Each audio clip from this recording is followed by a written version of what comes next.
Bueno, hola chicos, ¿cómo andan? Espero que ande todo bien. Este es el video de la clase número 3 de la unidad 4, en el cual vamos a ver la relación que tienen algunos nutrientes y algunos alimentos con las enfermedades crónicas no transmisibles. Entonces, un poco de repaso de lo que vimos hasta ahora. En la primera clase vimos por ahí la definición de transición nutricional y transición epidemiológica, algunos fenómenos que se relacionan a ella, como por ejemplo la globalización, la urbanización, etc. Y después vimos por ahí la definición de enfermedades crónicas no transmisibles, las conocimos y sus factores de riesgo también. Después en la segunda clase vimos lo que es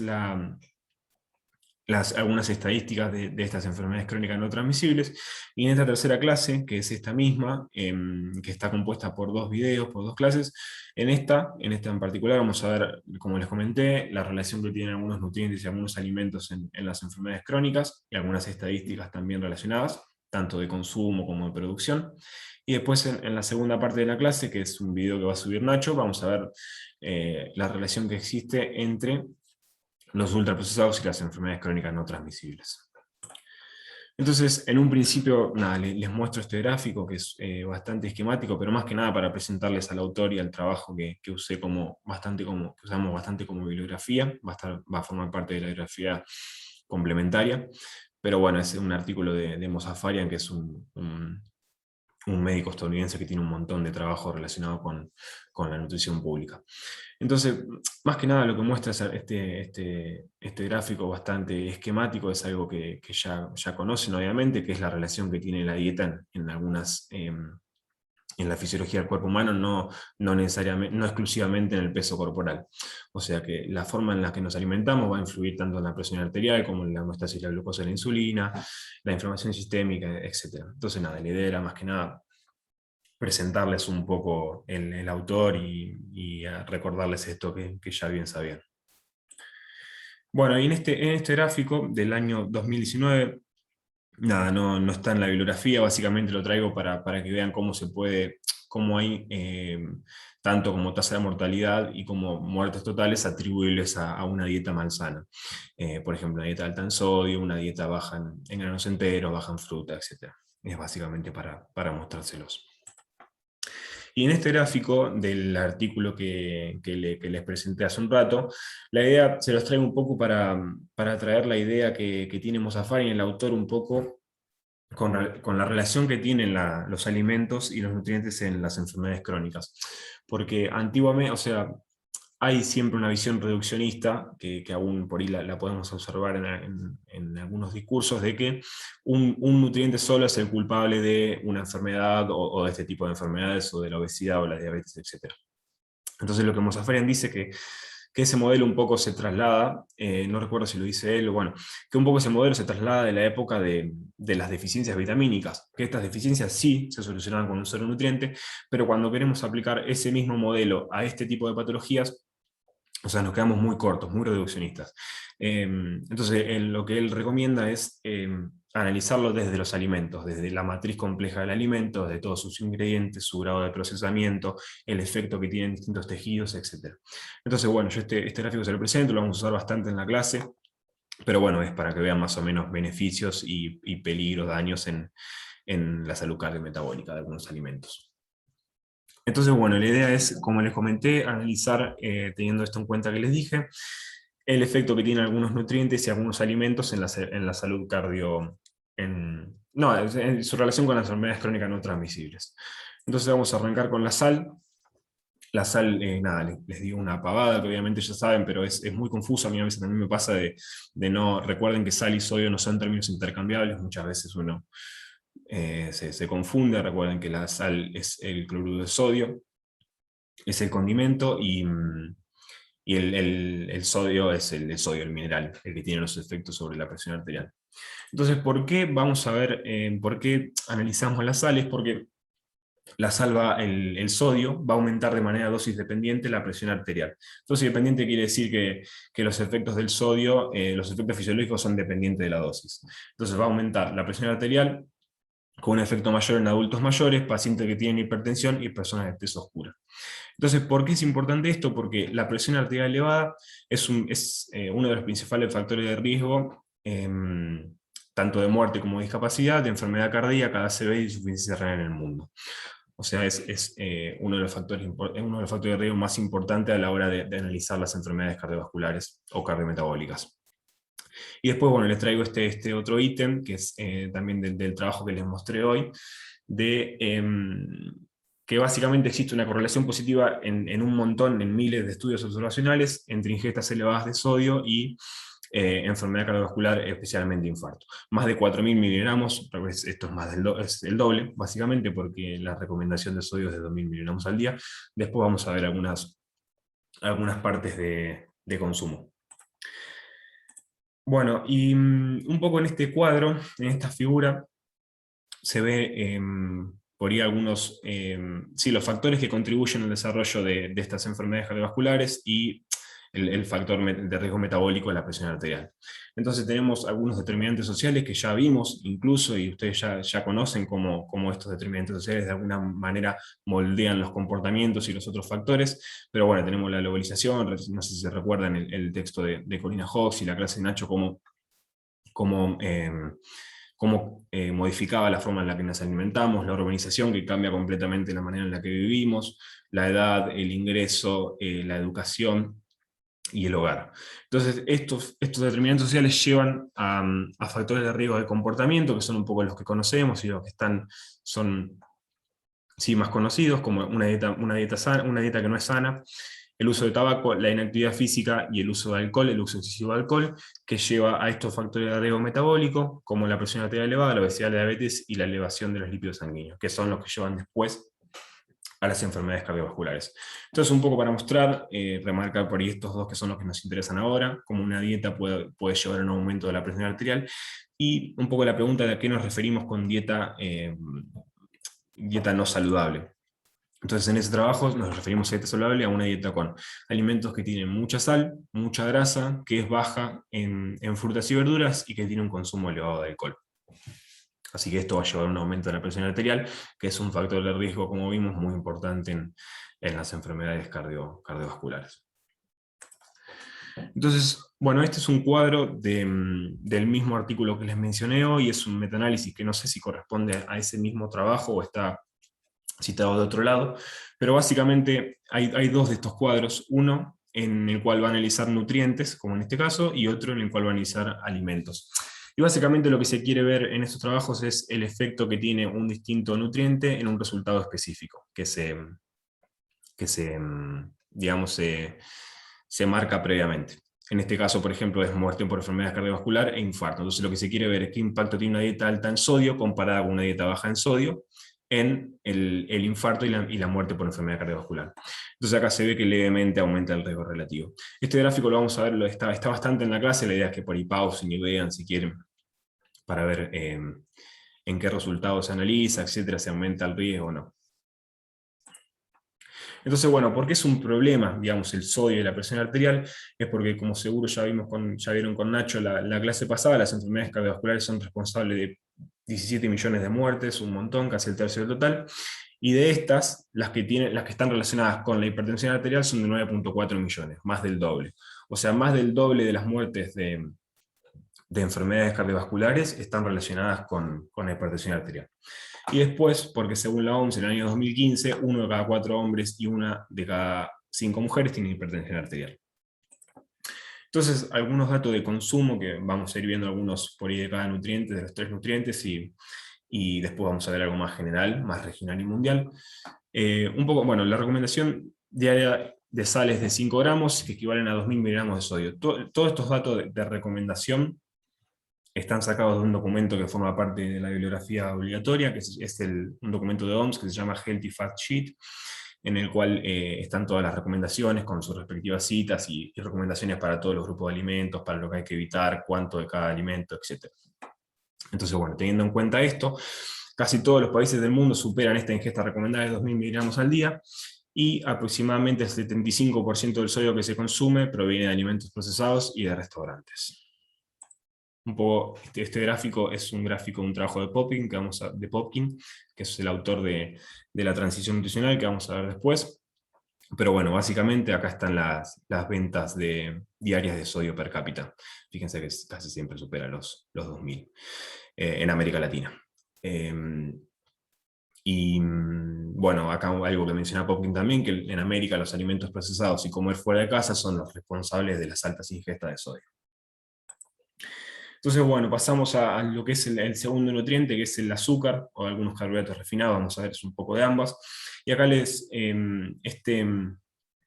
este documento es una guía, una directriz que evalúa la ingesta de azúcares para adultos y niños, y hay como un resumen de evidencia, también tiene algunas estrategias, creo que también se va a usar en la unidad porque ahora lo que estamos viendo son las problemáticas, y después vamos a ver una unidad completa donde vamos a ver las estrategias.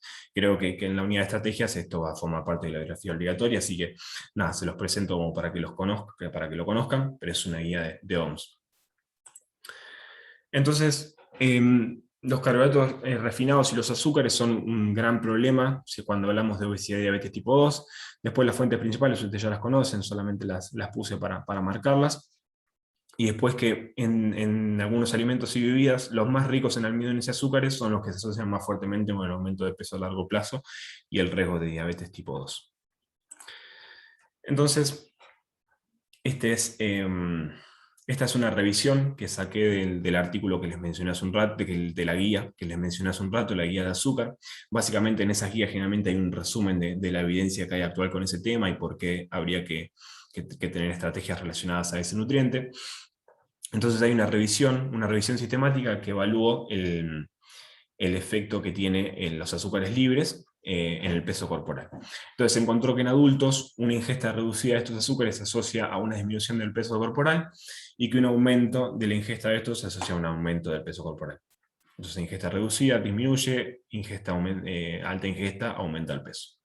Y en niños se compararon dos poblaciones, una que consumía grandes cantidades de azúcar y otra que consumía bajas cantidades, y lo que encontraron es que en esas poblaciones que consumían grandes cantidades de azúcar tenían una mayor probabilidad de padecer obesidad y sobrepeso. Y después, otro dato también es que hay como una evidencia bastante clara que existen asociaciones positivas entre la ingesta de azúcar y caries dentales en todas las edades. Bueno, y un poco también hablar de este nutriente, la fructosa, acá está como mal escrito, no es lo mismo fructosa que jarabe de alta fructosa, pero es algo que menciona Mozafayan que me pareció bueno traerlo a la clase. Básicamente, o sea, el jarabe de maíz alta fructosa es un endulzante que se utiliza un montón en la industria hoy en día. Es básicamente jarabe de maíz que tiene glucosa, y en lo que se le hace a ese jarabe de maíz es modificar la relación que tiene entre glucosa y fructosa. Entonces se le añade fructosa para que aumente la dulzura, porque la fructosa es más dulce que la glucosa. Entonces se utiliza un montón en la industria, sobre todo para las gaseosas, para golosinas, productos procesados, etc. Entonces, un poco lo que dice Mozafarian es que si vos lo comparás en altas cantidades al jarabe de alta fructosa como al jarabe de alta glucosa, o sea, los perjuicios que tienen para la salud son muy parecidos, que hoy en día eh, está como bastante injustificado el miedo que hay por sobre el jarabe de alta fructosa, y no porque sea bueno, sino porque o sea, es un ingrediente recontra perjudicial, digamos que no aporta nada, pero lo que dice, lo que pasa muchas veces es que una industria, por ejemplo, te saca un producto que dice que no tiene jarabe de alta fructosa, pero tiene glucosa, que termina siendo lo mismo. Porque Mozaffarian lo que dice es que las diferencias que tiene en la salud, la glucosa como la fructosa en altas cantidades, es que tienen distintas vías metabólicas. Por ejemplo, la fructosa va a estimular la lipogénesis de novo, la adiposidad visceral y una producción de ácido úrico. Lo que va a pasar con la glucosa en altas cantidades es que va a producir hiperglucemia, esa hiperglucemia va a producir hiperinsulinemia, y si están los depósitos de glucógeno lleno va a producir un aumento del tejido adiposo. Pero básicamente dice que las diferencias entre ellas, si hablamos de cantidades elevadas, son mínimas, o sea, ambos son dañinos, y que muchas veces la industria se, se aprovecha de eso y lo usa como marketing, como campaña. Entonces, algo que menciona mucho también es, hay que ver dónde está, por ahí no, la jarabe de alta fructosa va a estar en alimentos procesados, pero lo que él dice de la glucosa y de la fructosa y de todos los nutrientes es que hay que ver en qué alimentos se encuentran y no necesariamente el nutriente en sí. Entonces, un poco la conclusión que saca él es que los carbohidratos totales no tienen importancia en la salud cardiometabólica, sino que lo que importa es el tipo y calidad de estos. O sea, acá está el ejemplo por ejemplo, la fruta va a tener fructosa y las golosinas también. Y sin embargo, el impacto que tienen ambos en la salud el impacto que tienen en las enfermedades crónicas es completamente distinto. Uno funciona como protector y otro no, otro produce daños. Entonces, nada, lo que él remarca mucho es la idea de eso, de ver el nutriente en su matriz compleja, digamos, en todo el alimento y no necesariamente aislarlo. Entonces, lo mismo acá. Lo mismo, el mismo gráfico que les mostré hoy, donde pueden ver por ahí esa misma comparación que acabo de hacer, un poco tonta, porque es algo que ya conocemos, pero la idea de no ser tan reduccionista con el tema de los nutrientes. Por ejemplo, tanto la fruta como las bebidas azucaradas tienen fructosa, aunque las bebidas azucaradas son muchísimo más. El jarabe de manera alta fructosa vehiculiza una gran cantidad de fructosa, y cómo este va a aumentar el riesgo relativo de tener diabetes y de enfermedad coronaria, y cómo la fruta va a disminuir el riesgo de diabetes, enfermedad coronaria y infarto. Entonces, bueno, un poco mencionar esa diferencia entre nutriente y alimento. Y después el consumo de estos azúcares libres en América, que es muy elevado en América Latina, particularmente en gaseosas, café, pastelería y procesados, que en el top 5 de países con mayor consumo de gaseosas hay 3 latinoamericanos: México, Chile y Argentina. Argentina, después vamos a ver que tiene un consumo altísimo de gaseosas, que también ha aumentado en los últimos años. Después, bueno, que en Latinoamérica se consume más del triple que lo recomendado por la OMS, que es el 10% de azúcares libres, 10% de ingesta energética total, y que las gaseosas son la principal fuente de carbohidratos en los niños y adolescentes de la región. Entonces, bueno, esto es la venta per cápita de bebidas azucaradas por día en América Latina. Hay gaseosas, jugos de frutas y bebidas deportivas. Así que bueno, la verdad que la cantidad es bastante alta. Yo los gráficos se los muestro así como para que si quieren pausar y chusmearlos y los van viendo. Así no queda muy larga la clase, porque va a estar dividida en dos. Entonces, el próximo nutriente, ya vimos sal, ya vimos azúcar, el impacto que tiene en la salud, algunos consumos, y ahora el otro nutriente que sigue es la grasa. Entonces, de vuelta, volviendo al documento que les comenté de OMS, una dieta saludable es una dieta que permite retrasar la aparición de las enfermedades crónicas no transmisibles. Tiene que tener un menos del 30% de la ingesta energética procedente de las grasas. De ese porcentaje son preferibles las grasas poliinsaturadas frente a las saturadas. Evitar la ingesta de grasas trans. Y bueno, un poco más cuantitativo, se sugiere que la ingesta de grasas saturadas se reduzca al menos del 10% de la ingesta total de energía, y las grasas trans al menos del 1% de la energía. Entonces, bueno, algunas aclaraciones sobre grasas. Yo acá puse un poco de historia, pero no es que voy a hablar de la historia de las grasas, sino que simplemente, como las grasas son son el nutriente calóricamente más denso, muchas veces no se creía que era el culpable de la obesidad y del aumento de peso, pero después se vio que no necesariamente así, que muchas veces en pos de querer realizar esos alimentos bajos en grasa, la industria termina generando alimentos procesados que son igual o aún peor de nocivos que por ahí otros con mayor cantidad de grasa. Entonces, un poco nada, mencionar esa idea errónea de las grasas como culpables. De vuelta en lo mismo que mencionamos de carbohidratos, no todas las grasas son iguales, no van a ser las mismas grasas que tiene un fruto seco que las de una papa frita, no son las mismas. Bueno, esto que les comenté, muchas veces para alimentar para limitar ese 30% se generan productos bajos en grasa, pero con un montón de otros compuestos que no necesariamente son saludables. Y después nada, esto es por ahí tomarlo con pinzas, pero hay algunos estudios que muestran que algunas dietas mediterráneas superan por ahí un poco ese 30% y aún así tienen beneficios para la salud. Pero hay que ver, o sea, por ahí acá, eso es lo que le quería mostrar, ver qué alimentos consumen. Entonces yo les muestro este gráfico, que es, acá se comparan dos estudios. No recuerdo el nombre, pero era que era Iniciativa Mundial por la Salud de la Mujer, en el cual se siguieron a un montón de mujeres, creo que eran 50.000 por casi una década, que estaban realizando una dieta baja en grasa comparada con una dieta normal, y se vio que no reducía el riesgo de enfermedad cardiovascular, de infarto, de cáncer, diabetes, etc. Y en comparación, en el cuadro de abajo hay otro estudio, que es el estudio Predimed, que es un estudio que se ha realizado con dieta mediterránea, en el cual se vio que una dieta que era mediterránea, o sea que fijémonos los alimentos que consumen la dieta mediterránea, aceites de oliva, frutos secos, pescado, etc., se encontró que comparado con una dieta control, reducía levemente, tampoco es mucho, el riesgo de enfermedades cardiovasculares y de diabetes. Entonces, nada, la idea es mostrar que una dieta que supera marginalmente, tampoco es que es muy alta en grasa, supera marginalmente ese 30%, puede tener algunos beneficios para la salud, pero la idea no es criticar el 70%, sino lo que quiero que quede es que es mucho más importante los alimentos que conforman ese 30% que el número en sí. Entonces, bueno, algunos de vuelta, algunos alimentos, nada, esto lo traigo por ahí, son alimentos altos que tienen por ahí grandes cantidades de grasas para que vean por ahí el impacto que tienen en el riesgo de contraer algunas enfermedades crónicas. Entonces, de vuelta un poco lo que mencionamos, juzgar el impacto de un nutriente extrayéndolo de toda su matriz es reduccionista, los lípidos de un yogur natural no son los mismos que los de un snack.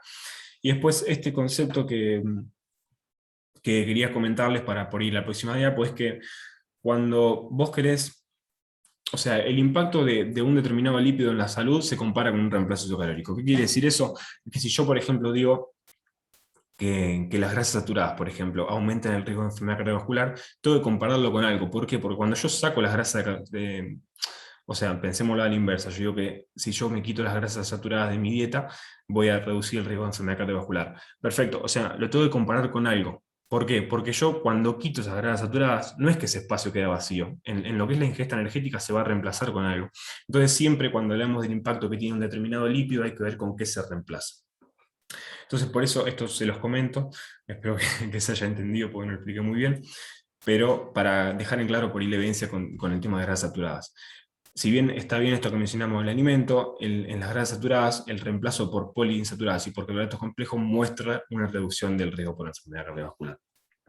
Así que bueno, quería explicar ese concepto, lo quería dejar claro para después mostrar esta diapo. Nada, acá les dejo un metaanálisis de Cochrane, que generalmente son bastante rigurosos metodológicamente y este se actualiza anualmente. No está en la bibliografía, no es necesario que lo lean, pero bueno, simplemente para dejar referencia de la afirmación.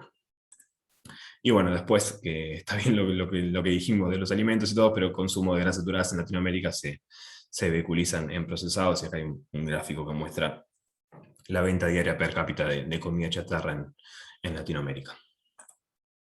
Acá lo mismo, por ahí lo disecciono un poco más de cuáles son estos tipos de alimentos, pero bueno, para que vean. Y bueno, todos estos alimentos lógicamente son altos en los nutrientes que vimos, azúcares, grasas saturadas y sodio. Bueno, y un poco ahora mostrarles lo que serían algunas tendencias regionales y mundiales del consumo de alimentos. Vamos a usar dos trabajos para esta parte, una que forma parte de la bibliografía obligatoria, que es el informe 916, el capítulo 3 del informe 916 de OMS, que son unos informes técnicos que funcionan como marco teórico para las enfermedades crónicas, y el capítulo 3 es este que les voy a mostrar algunos gráficos ahora, son un poco más viejos, es del 2003. Y después un trabajo nuevo de Popkin, que en un apartado también muestra con algunos gráficos y algunas estadísticas la transformación del sistema alimentario de Latinoamérica en los últimos años. Así que bueno, un resumen muy general de ambos es que ninguno de los mayores cambios en los patrones son saludables, hay un gran aumento de productos procesados y comida chatarra, que la proporción de alimentos básicos como los cereales, raíces y tubérculos se mantiene bajo, que la de carne, productos lácteos y oleaginosas está aumentando, y que bueno, que de vuelta esto un poco ya lo deben saber, que es que la influencia son muchos factores, que incluso vimos algunos cuando vimos la clase de transición nutricional, globalización, etc. Hay cuestiones de ingresos, de precios, preferencias individuales, educación, factores sociales, económicos, etc. Entonces, bueno, un poco esto es del informe 916, para que vamos a ir viendo algunos nutrientes, y en este caso es la energía. La disponibilidad y el consumo energético fue aumentando en todo el mundo, quizás en algunos lugares como algunos países africanos no, pero en promedio sí, el consumo fue aumentando, pero hay que tener en cuenta que el consumo el aumento del consumo de energía vino de la mano del aumento de las ingestas de aceites vegetales, que se utilizan más que nada para los alimentos procesados. Así que por ahí, de ahí viene la mano. Después vamos a ver un poco en la parte de tendencias de consumo de grasa cómo fue aumentando, y que es por eso que aumenta que aumenta la disponibilidad energética. Bueno, lo mismo con la oferta mundial de proteínas, se ha aumentado, pero es bastante desigual porque lo que es la oferta de proteínas de origen animal es 3 veces más alta en los países industrializados, o sea, aumenta, pero no igual para todos los países. Después, acá algunos cambios, o sea, un poco la disección de ese aumento de energía, de la ingesta energética, ver cómo fue cambiando la estructura de la dieta. Hay una disminución de cereales, tubérculos, y un aumento de azúcar, carne y aceite. Se puede ir viendo. Y después, bueno, lo que le comentaba de la tendencia del consumo de grasas y cómo este lleva un aumento en el aumento de energía. Acá está la variación, por ahí se ve, 20 gramos, en algunos países mucho más, 55, China, por ejemplo. Entonces, el aumento que se da de la disponibilidad energética viene de la mano del aumento del uso de grasa, generalmente aceites vegetales. Entonces, el porcentaje de grasa, perdón, el porcentaje de energía aportada por las grasas de la dieta supera el 30% de las regiones industrializadas, y solo en las 2 regiones más prósperas las grasas duras suponen el 10% o más de la energía. Esto es interesante también porque ahora después vamos a ver algunas partes de algunos datos de Argentina, en los cuales también siempre el consumo excesivo de grasa saturada se da en los quintiles superiores de ingreso. Así que después le voy a ir mostrando en algunos gráficos. Bueno, que el consumo de aceite comestible está cambiando, un poco lo que dijimos, se utilizan un montón para la fabricación de algunos productos procesados. No es que se utilice aceite que aumenta porque se utiliza aceite de oliva para condimentar. Después esto de mayor uso de margarinas duras, el informe de la OPS, perdón, el informe 916 es del 2003, es un poco más viejo, yo creo que seguro lo vamos a ver, que hoy en día esto está un poco más bajo por un montón de estrategias que se llevaron a cabo, porque ya, digamos, se conoce de manera bastante clara los daños que tiene para la salud de los ácidos grasos trans, entonces hubo un montón de estrategias que tenían como objetivo disminuir el consumo de estas, así que hay que ver después, yo creo que ha disminuido, pero en ese momento no, o sea, en ese momento se ha aumentado. Después, bueno, el aceite de palma se está introduciendo cada vez más como aceite comestible en las dietas de gran parte del Asia sudoriental, y bueno, el aceite de oliva que ha aumentado en la región mediterránea. Después, tendencia del consumo de producto de origen animal. Bueno, en todo el mundo dicho sector está creciendo a un ritmo sin precedentes, impulsado por ingresos, esto también lo remarca Popkin en el artículo que vamos a ver en un rato, y la urbanización tiene mucho que ver con el aumento de ingesta de producto de origen animal, porque mejora la infraestructura, o sea, las cadenas de frío. Después, por esta misma razón, los residentes de las ciudades tienen un régimen alimentario más completo, pero, o sea, este régimen más completo también, digamos, lleva a un consumo excesivo que puede acarrear una ingesta excesiva de grasas, como ya vimos por ahí algunos alimentos, como qué efectos tienen sus grasas, y puede traer también efectos indeseables en el ambiente. Y bueno, el consumo de frutas y verduras, o sea, también vemos el consumo de algunos alimentos que tienen relación directa con las enfermedades crónicas, pero también algunos más protectores también, o sea, disminuyen, no es que estos también aumentan. El consumo de frutas y verduras siempre fue bajo, después vamos a ver algunos gráficos que lo muestra bastante bien, pero es muy bajo, o sea, son muy pocos países del mundo los que, o sea, no necesariamente países, sino que es muy chica la población que llega a consumir las cantidades de frutas y verduras recomendadas. Y bueno, después un poco que la disponibilidad de frutas y verduras disminuyó en la década del 90 en varias regiones del mundo. Y bueno, este es algunos datos del artículo que les mencioné, el artículo que les mencioné de Popkin del año 2018, que están las principales tendencias alimentarias en América Latina. Entonces va haciendo algunos análisis de distintos segmentos, de distintos tipos de alimentos. Entonces, uno es la comida chatarra, que aumentaron mucho las ventas de comida chatarra en América Latina. Estos alimentos son altos en azúcares añadidos, grasas saturadas y sodio, un poco los nutrientes que analizamos, de ahí viene que sean esos nutrientes. Bueno, acá un poco el gráfico que no recuerdo si ya se los mostré pero bueno, es también de vuelta lo mismo, las ventas diarias per cápita de productos de comida chatarra. Después, carbohidratos refinados. Es rara la definición que hace Popkin de carbohidratos refinados. Yo carbohidratos refinados le diría carbohidratos a pan blanco, por ejemplo. Pero bueno, él dice que dieta rica en carbohidratos refinados se refiere a ingestas excesivas de comida no esencial. Acá hay una error de ortografía, chico, perdón, esto es sin la C, que contienen mucho azúcar, grasas saturadas y sodio y son altamente procesados. Tiene sentido también porque generalmente los productos procesados tienen carbohidratos refinados, pero bueno, era una definición un poco distinta. Y lo que menciona Popkin es que el consumo de estos es global, pero se ve acentuado en la región del Caribe y Brasil. Después menciona también los snacks. Dice que los snacks tienen lugar en la ingesta calórica de los picoteos, digamos, en los entrecomidas, y que estos son responsables del aumento de la ingesta energética en un montón de países, o sea que es muy importante ese aumento, sobre todo en Estados Unidos, México y Brasil. O sea, en Brasil, por ejemplo, el 21% de las calorías de los niños de 10 años proviene de los snacks, y no recuerdo el valor exacto, pero de los niños, o sea, esto es de todos los niños de 10 años, pero si se reducía la población a niños que consumían siempre snacks, el porcentaje de calorías era del 34%, me parece que es bastante más elevado. Y después, bueno, como vimos en el informe 916 también, se incrementaron los consumos en la región debido al crecimiento de ingresos y algunas otras variables.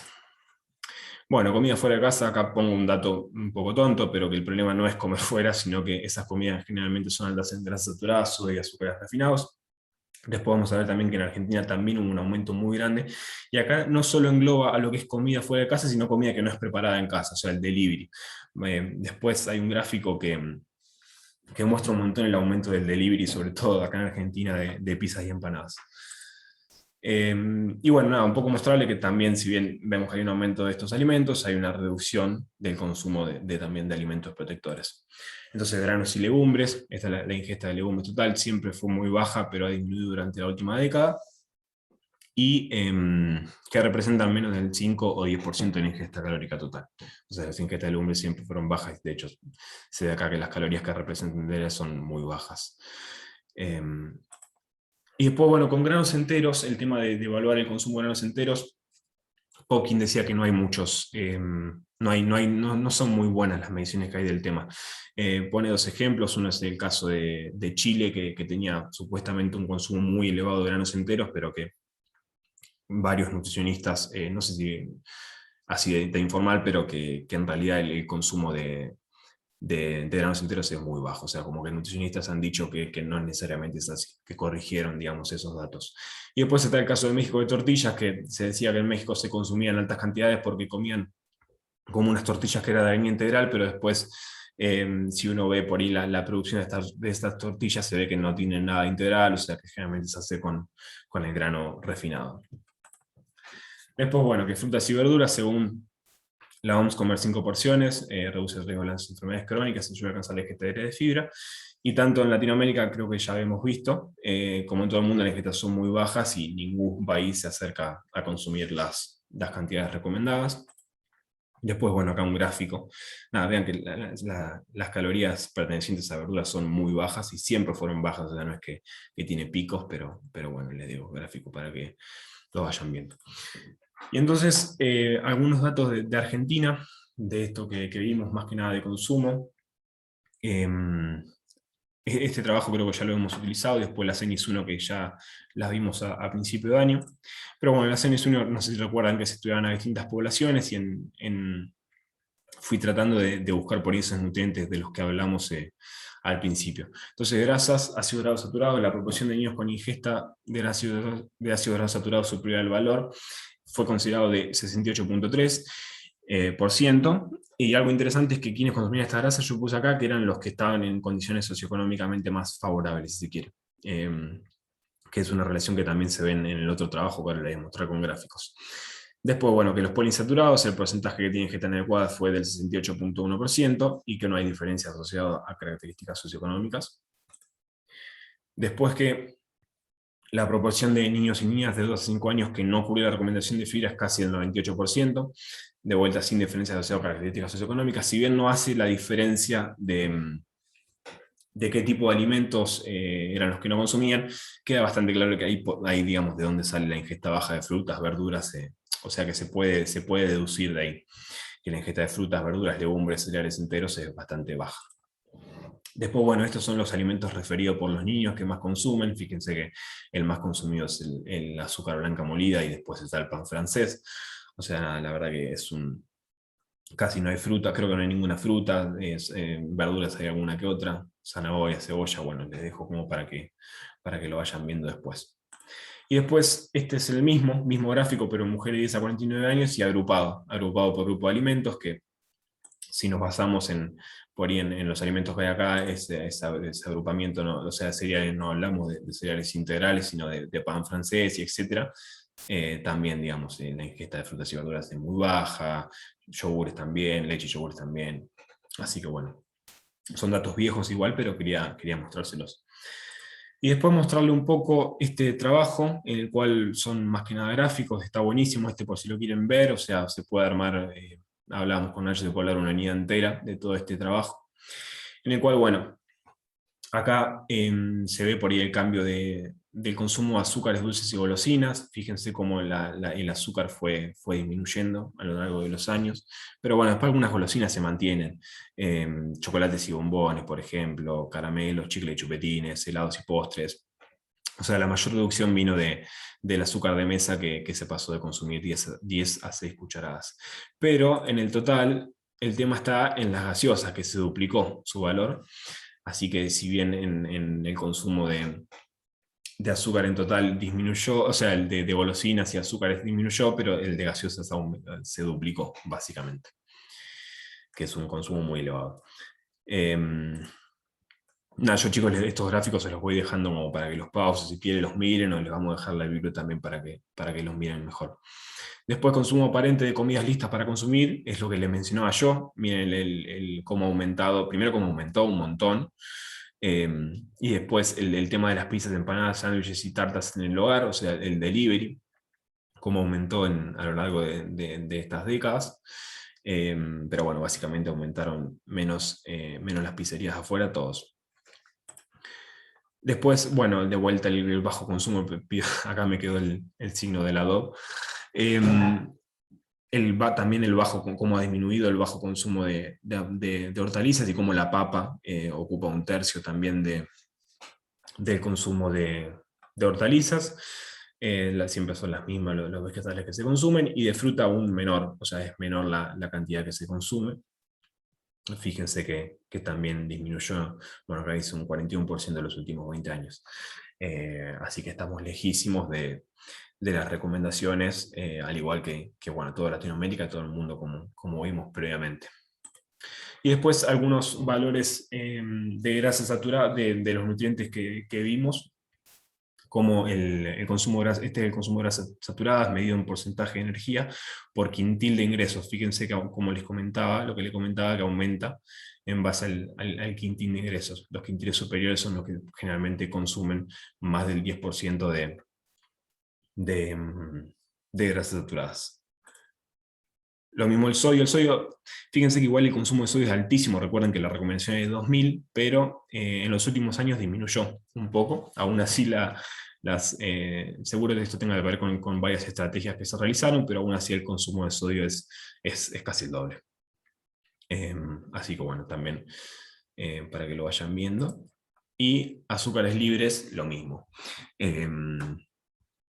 También para que vean el consumo de azúcares libres por quintil de ingresos, pero también vean que si bien no sigue siendo alto, de alguna manera fue disminuyendo en los últimos años. Así que bueno, chicos, esta es básicamente la clase. Así que bueno, espero que les sirva y vean la segunda parte de Nacho. La idea era hacerla no muy larga, así podían ver las dos y que no les lleve mucho tiempo. Así que bueno, cualquier duda ya saben.